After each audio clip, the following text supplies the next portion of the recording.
Hello students, welcome to my next lecture on karma. In today's lecture, I shall finish teaching the short story by Khushwant Singh.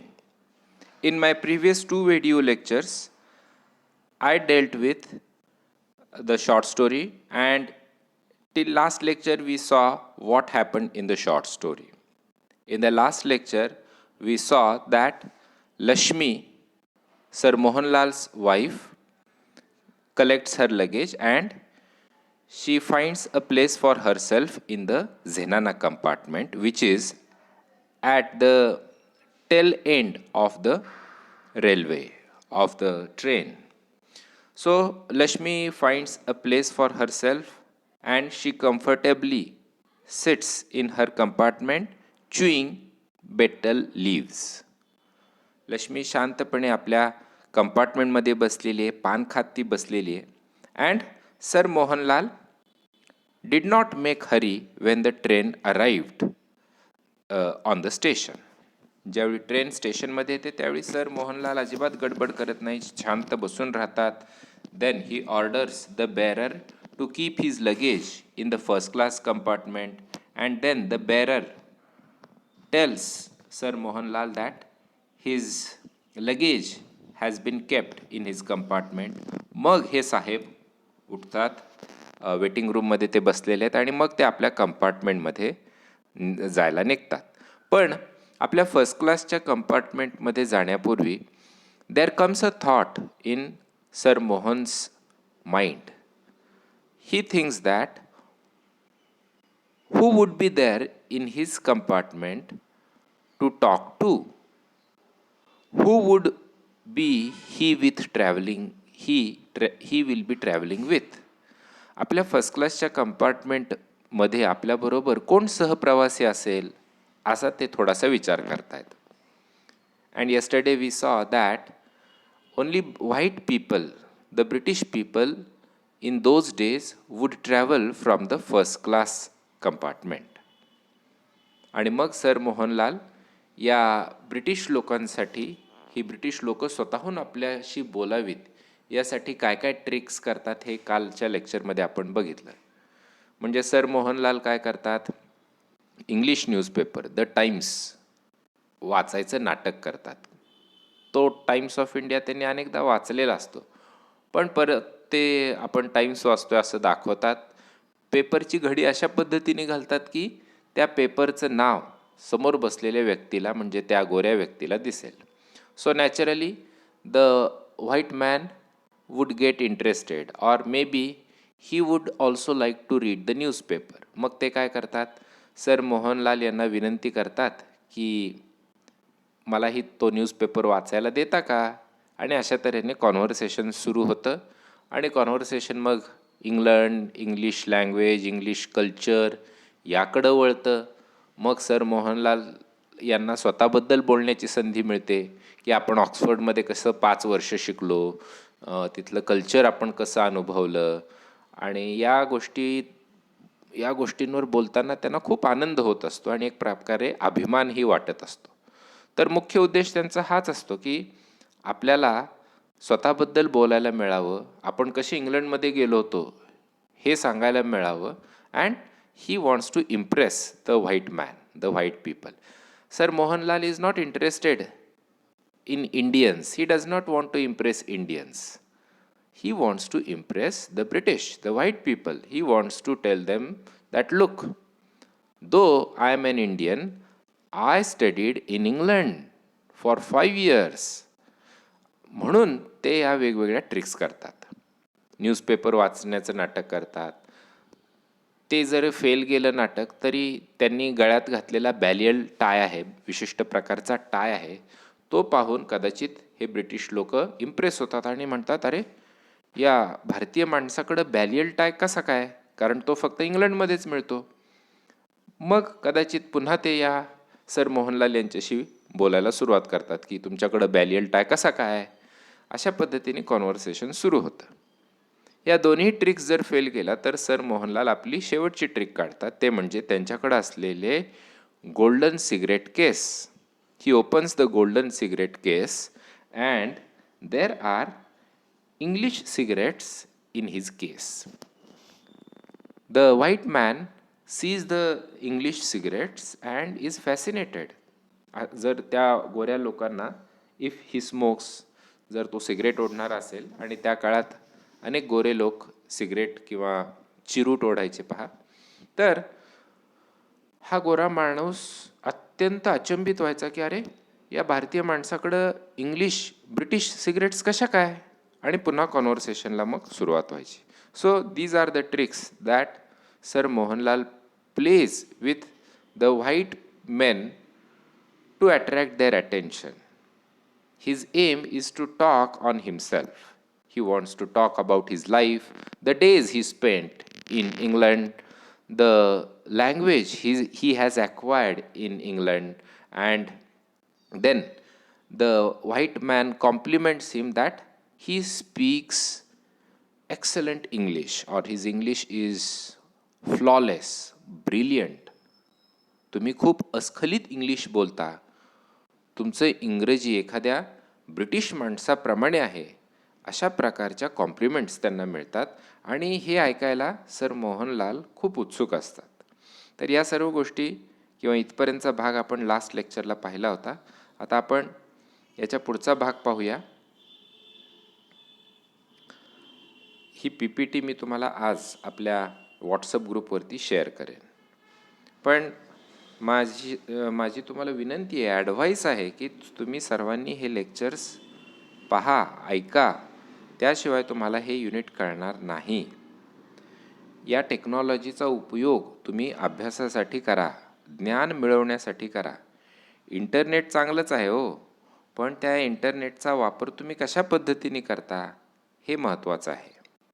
जसं की अणुतंत्रज्ञान हे चांगलंच आहे, पण या अणुतंत्रज्ञानाचा उपयोग तुम्ही शस्त्रास्त्र बनवण्यासाठी करता का वीज निर्मितीसाठी करता, हा खरा प्रश्न आहे.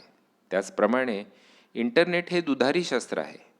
तुम्ही इंटरनेटवर फेसबुक पाहू शकता, व्हॉट्सअपवर मेसेजेस पाठवू शकता, गेम्स डाउनलोड करून गेम्स खेळू शकता, फिल्म्स, गाणी पाहू शकता, किंवा तुम्ही या इंटरनेटचा उपयोग अभ्यासासाठी, लेक्चर्स पाहण्यासाठी, ऐकण्यासाठी करू शकता.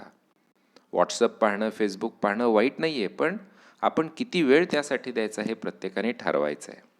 So I request you, I advise you to attend the lectures, to watch the lectures carefully and use the internet facility for studies, for getting knowledge. कारण या काळात तुम्हाला फक्त हेच करता येऊ शकतं. सध्याच्या काळामध्ये ऑनलाईन टीचिंग लर्निंग चालू असल्यामुळं याच मेथडनी तुम्हाला शिकावं लागेल. So don't waste your time in life, don't waste your years, because time will not stop for anyone. काळ कोणासाठीच थांबणार नाही मित्रांनो. तुम्ही FYBAतून SYBAमध्ये जाल, TYमध्ये जाल, किती दिवस हा लॉकडाऊन चालेल किंवा हा कोरोनाचा काळ चालेल आपल्याला सांगता येत नाही. कारण आता नवीन व्हेरियंट आलेला आहे, ओमिक्रॉनबद्दल तुम्ही ऐकलं असेल. So we don't know what will happen next. कारण पुन्हा मागच्या वर्षी सारखी स्थिती निर्माण होते की काय, अशी जगातल्या लोकांना भीती आहे. ओके, तर काल आपण इथं थांबलो होतो बघा.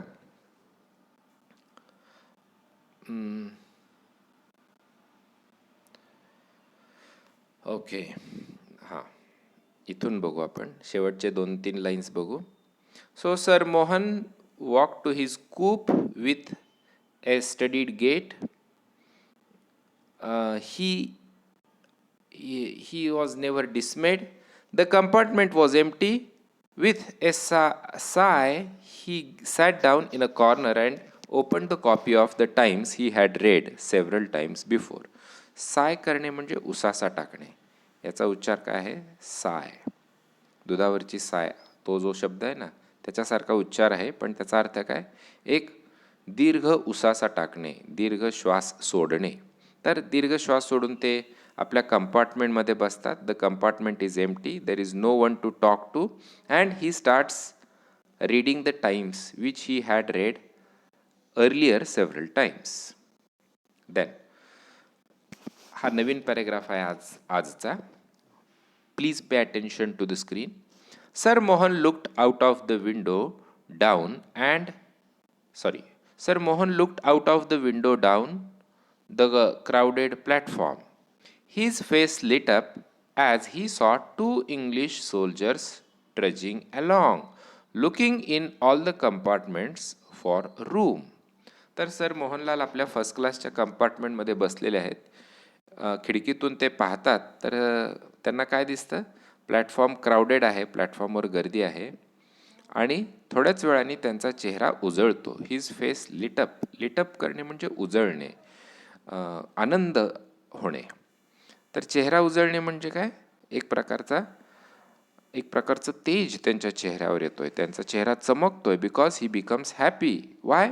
Because he sees two English soldiers, two white soldiers trudging along. ते त्या प्लॅटफॉर्मवरनं चालत येताना दुरून सर मोहनलाल या सैनिकांना पाहतात.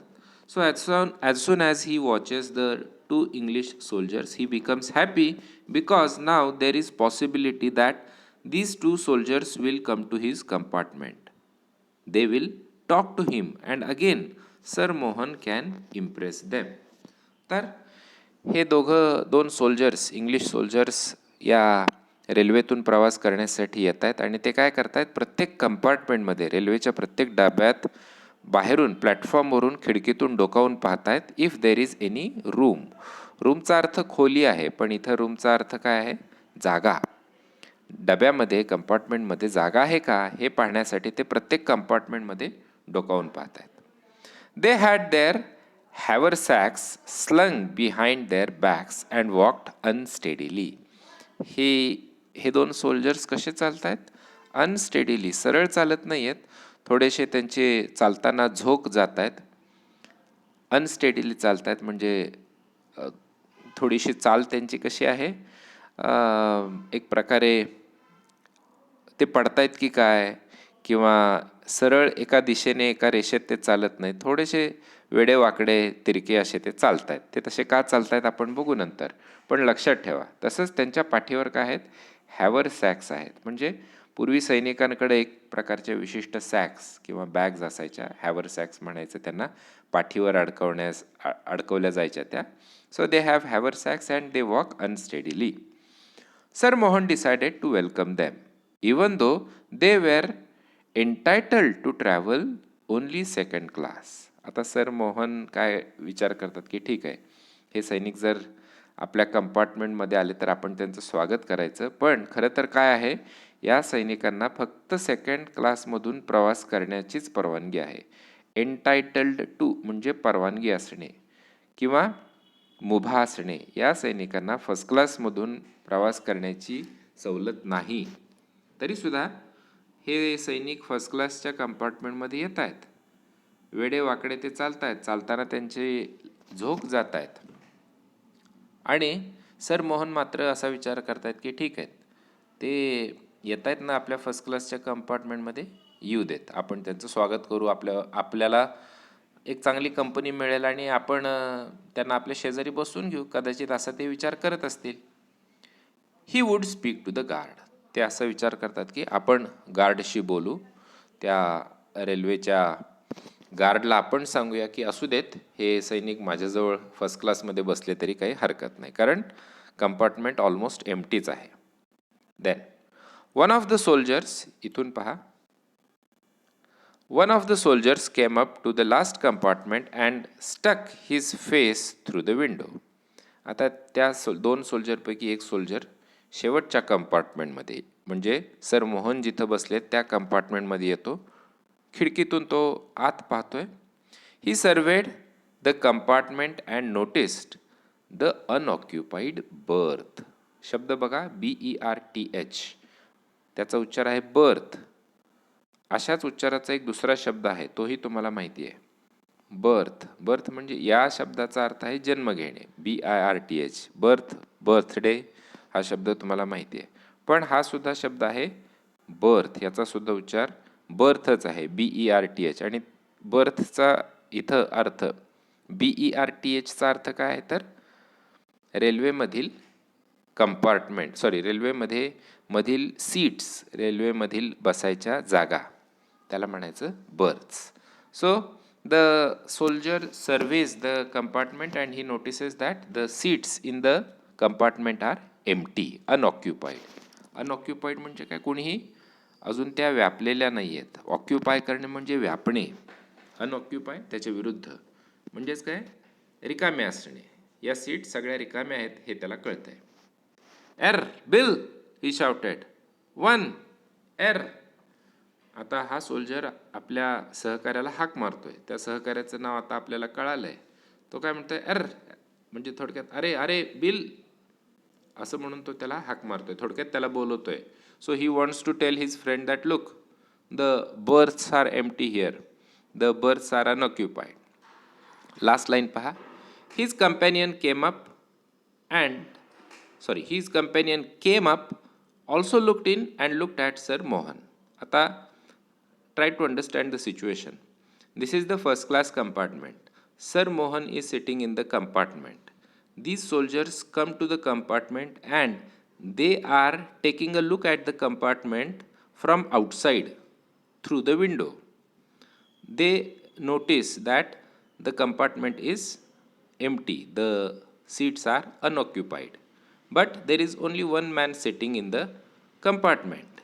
That is he is an Indian, a dark colored man, right? So he invites his friend and he invites his friend and asks him to take a look at the compartment. Let us see what happens next. Get the nigger out, he muttered to his companion. Now, first of all, let us understand the meaning of mutter. MUTTER आणि त्याचा past tense केलेला आहे, मटर्ड. मटर म्हणजे हा मराठीतला किंवा हिंदीतला मटर नव्हे, मटर किंवा मटर पनीर तो नव्हे. मटरचा अर्थ इथं आहे पुटपुटणे किंवा तोंडातल्या तोंडात बोलणे. तर एक मित्र किंवा एक सैनिक दुसऱ्या सैनिकाला काय सांगतोय, गेट द निगर आउट. यातला महत्त्वाचा वर्ड आहे निगर. सो कंपॅनियन मीन्स फ्रेंड किंवा कंपॅनियन म्हणजे सहकारी, सोबती, जोडीदार. तर हा एक सैनिक, एक सोबती, एक सहकारी दुसऱ्या सहकार्याला म्हणतोय गेट द निगर आउट, म्हणजे त्या कंपार्टमेंटमध्ये बसलेला तो जो निगर आहे ना त्याला बाहेर काढ म्हणतोय. म्हणजे आपल्यासाठीच तो कंपार्टमेंट असेल, आपण दोघंच त्याच्यातून प्रवास करू. आता या शब्दाबद्दल मी तुम्हाला सांगू इच्छितो. निगर. निगर हा एक प्रकारे ॲब्युझिव्ह वर्ड आहे. ॲब्युझिव्ह वर्ड म्हणजे काय, एक प्रकारची शिवी आहे. म्हणजे अमेरिकेमध्ये जे काळे लोक आहेत किंवा आफ्रिकन लोक जे आहेत, त्या आफ्रिकन लोकांना गोरे लोक पूर्वी निग्रो म्हणायचे. निग्रो हा शब्द तुम्हाला माहिती असेल. आजही अनेक जण निग्रो हा शब्द वापरतात, पण निग्रो हा शब्द चुकीचा आहे, निग्रो म्हणायचं नाही. निग्रो हा पॉलिटिकली इनकरेक्ट वर्ड आहे.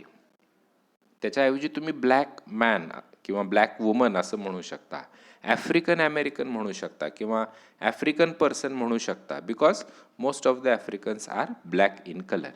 निग्रो ही शिवी आहे एक प्रकारे. म्हणून बघा आता इथं या वाक्याचा अर्थ काय होतोय, गेट द निग्रो आउट म्हणजे त्या काळ्या माणसाला बाहेर काढ. थोडक्यात इथं तुम्हाला काय दिसेल, वर्णभेद दिसेल. स्किनच्या कलरवरून केलेला भेद, त्याला काय म्हणायचं, रेसिझम. जसं इंडियात कास्टिझम आहे, जातीयवाद आहे. काही जाती स्वतःला श्रेष्ठ मानतात आणि काही जातींना दुय्यम दर्जाचं किंवा कमी प्रतीचं मानलं जातं, त्याला म्हणायचं कास्टिझम. वेस्टर्न कंट्रीजमध्ये जो आहे तो आहे रेसिझम. गोऱ्या वर्णाचे लोक स्वतःला श्रेष्ठ मानतात आणि काळ्या वर्णाच्या लोकांना दुय्यम दर्जाची वागणूक दिली जाते, कनिष्ठ प्रतीचं समजलं जातं. This is called as racism. When the British were in India there was racism.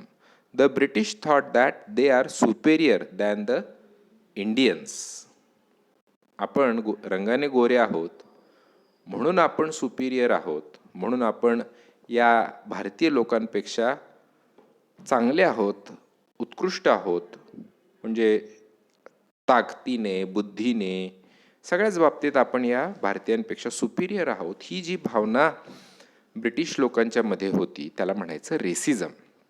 तर हाच रेसिझम तुम्हाला इथं दिसतोय. हे दोन सामान्य सैनिक आहेत, पण त्यांना त्या फर्स्ट क्लासच्या कंपार्टमेंटमध्ये बसलेले सर मोहन लाल हे खुपतायत. त्यांना ते आवडत नाही की काळा माणूस, इंडियन माणूस कसं काय या फर्स्ट क्लासच्या कंपार्टमेंटमध्ये बसतायत. आता खरं तर वास्तविकता ही आहे की या दोन सैनिकांना नियमाप्रमाणे फर्स्ट क्लासमधून प्रवासच करता येत नाही. दुसरी गोष्ट म्हणजे सर मोहनलाल हे तिकीट काढून फर्स्ट क्लासच्या कंपार्टमेंटमध्ये बसलेले आहेत. So he has a valid ticket to travel from the first class compartment. Sir Mohanlal हे उच्च शिक्षित आहेत, 5 वर्ष ते इंग्लंडमध्ये जाऊन शिकलेले आहेत. Whereas these soldiers are ordinary soldiers. ते फक्त मिलिटरीतले किंवा सैन्यातले सामान्य सैनिक आहेत. ते कोणी मोठ्या हुद्द्यावरचे अधिकारी नाहीत. सामान्य सैनिकांचं शिक्षण हे बेताचंच असतं. फक्त यातली महत्त्वाची गोष्ट अशी आहे की ते रंगाने गोरे आहेत. दे आर व्हाईट सोल्जर्स, आणि म्हणून त्यांना एक प्रकारचा अभिमान आहे, दंभ आहे की आम्ही गोरे आहोत आणि हा काळा माणूस कसं काय फर्स्ट क्लासच्या डब्यातून प्रवास करतोय. जी गोष्ट महात्मा गांधींबाबत घडली होती तीच इथंही घडते आहे. बरोबर. So let us go ahead and see what happens. They opened the door and turned to the half smiling, half protesting Sir Mohan. आता हे दोघंही सैनिक रेल्वेच्या कंपार्टमेंटमध्ये प्रवेश करत आहेत, आत जात आहेत. त्यांना पाहून सर मोहन काय करतायत, हाफ स्माइलिंग, चेहऱ्यावर थोडंसं स्मितहास्य आहे आणि ते थोडंसं प्रोटेस्ट करतायत. सर मोहन यांना लक्षात आलं की हे लोक आपल्याला या रेल्वेच्या कंपार्टमेंटमधून हाकलून देणार आहेत, म्हणून थोडंसं नम्रतेने त्यांच्याशी ते बोलण्याचा प्रयत्न करतायत. चेहऱ्यावर स्मितहास्य त्यांनी आणलेलं आहे. म्हणजे बघा सर मोहन यांचा ॲटिट्यूड काय आहे की असू दे बिचारे, सैनिक असले तरी ब्रिटिश सैनिक आहेत आणि आपण त्यांना आपल्याबरोबर बसूया, फर्स्ट क्लास कंपार्टमेंटमधून त्यांना आपल्याबरोबर प्रवास करू देत आणि गरज लागली तर मी रेल्वे गार्डशी बोलेन and I will allow them to travel with me from the first class compartment. Whereas these two soldiers are unhappy to see an Indian in the first class compartment. So they want to drive out Sir Mohan from the first class bogie. तर ते आता sir Mohan यांच्याकडे चालत येत आहेत. त्यांचा attitude sir Mohan यांना समजलेला आहे. So reserved yelled Bill. लामा रिझर्व्ड, आर्मी फौज, एक्सक्लेम्ड जिम. आता बिल येतोय आणि मोठ्याने ओरडतोय. बिल आता सर मोहन यांच्या जवळ आलेला आहे आणि त्यांना काय म्हणतोय, रिझर्व्ड. ही जागा, ही सीट, हा कंपार्टमेंट रिझर्व केलेला आहे, आरक्षण केलेलं आहे त्याचं. अँड ही सेज लामा reserved, that is you know this, he is a British soldier, so he cannot speak Hindi, so he repeats certain words. मुद्दामून तो पुन्हा पुन्हा ते शब्द उच्चारतोय. रिझर्व्ड आहे, रिझर्व्ड आहे असं म्हणून तो या सर मोहन यांना सांगतोय. मे बी या बिलला माहिती नाही आहे की सर मोहन यांना चांगलं इंग्लिश येतं, म्हणून तो इंग्लिशमधून बोलतच नाही आहे. तो काय म्हणतोय बघा, आर्मी, फौज. आम्ही कोण आहोत, आर्मी आहोत, फौज आहोत. फौज हा शब्द तेवढा त्याला येतोय हिंदीतला. So he wants to say that this compartment is reserve for army, we are soldiers, so you should leave the compartment, go out from the compartment. So he says, bill says reserved, lama reserved, army fauj, exclaimed Jim. तर आता दोन सैनिकांची नावं कळाली आपल्याला. एकाचं नाव आहे gym, एकाचं नाव आहे बिल, आणि दोघंही आता सर मोहन यांना त्या कंपार्टमेंटमधून घालवून देत आहेत, हाकलून काढतायत. Exclaimed Jim pointing to his khaki shirt. आपल्या अंगात असलेल्या खाकी शर्ट हलवून त्याच्याकडं बोट करून जिम सर मोहनला सांगतोय की बघ, आम्ही आर्मीतले आहोत, आम्ही डिफेन्समधले आहोत, आम्ही सैनिक आहोत आणि ही जागा आमची आहे. एकदम जाओ, गेट आउट. बघा हा सैनिक, हा जिम सर मोहनला काय म्हणतोय? एकदम जाओ, गेट आउट.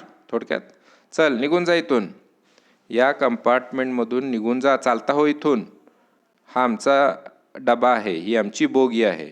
आता वास्तविक पाहता कंपार्टमेंट रिकामच आहे, तिथं कोणीच इतर प्रवासी नाहीत. हे दोन सैनिक इतरत्र कुठेही बसू शकले असते, पण ते तसं न करता मुद्दामून सर मोहन जिथं बसलेले आहेत त्याच सीटवर बसण्याचा आग्रह धरतायत आणि सर मोहन यांना हाकलून देत आहेत.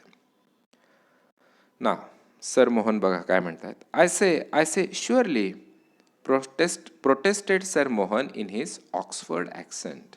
आता सर मोहन यांची जरा गोची झालेली आहे, काय करावं त्यांना कळत नाही. त्यांच्या लक्षात येते की हे दोन सैनिक आरेरावी करतायत आणि नियमबाह्य वागतायत, म्हणून ते आपलं काहीतरी जुजबी बोलायचं, अरे अरे ऐका माझं, असं असं एक प्रकारे म्हणण्याचा त्यांचा आविर्भाव आहे. सो प्रोटेस्ट करणे म्हणजे त्या दोघांना सौम्यपणे त्या दोघांचा प्रतिकार करतायत, बोलून प्रतिकार करतायत. आणि बोलताना ते कोणता टोन वापरतायत? ऑक्सफर्ड ॲक्सेंट वापरतायत. आपलं ऑक्सफर्ड इंग्लिश ते दाखवत आहेत. म्हणजे त्यांना असं वाटतं की आपण थोडंसं इंग्लिश बोललो की या सैनिकांवर त्याचा परिणाम होईल आणि ते आपल्याला इथून हाकलून देणार नाहीत. तसं होतं का आपण बघूया. The soldiers paused. It almost sounded like English, but they knew better than to trust their inebriated ears. आता सैनिक हे थोडंसं इंग्लिश ऐकतात सर मोहन यांचं आणि त्यांना सुद्धा थोडासा धक्का बसतो. ते थोडा वेळ पॉज होतात, थांबतात, कारण त्यांच्या लक्षात येतं की हा माणूस ब्रिटिश माणसासारखं इंग्लिश बोलतोय. थोडक्यात this man must be an educated person, he knows English well. थोडा वेळ त्यांना त्यांच्या अनएब्रिटेड इयर्स म्हणजे आपल्या कानांवर विश्वासच बसत नाही की भारतीय माणूस इतकं चांगलं इंग्लिश कसं काय बोलू शकतो. दरम्यान काय होतं बघा. The engine whistled and the guard waived his green flag. आणि थोड्याच वेळात ज्यावेळी हे तिघं एकमेकांशी बोलतायत किंवा हे दोन सैनिक सर मोहन यांच्याशी बोलतायत, दरम्यान the engine starts, the railway starts. Railway engine काय करतंय? व्हिसल. रेल्वेच्या इंजिनाची शिट्टी ऐकू येते. So it is a sine that the railway will start soon. And the guard waived his green flag. Guard काय करतोय? गार्ड त्याचा म्हणजे रेल्वेला सिग्नल देतोय, ग्रीन सिग्नल, हिरवा झेंडा दाखवतोय, which is a sine that the train should now leave.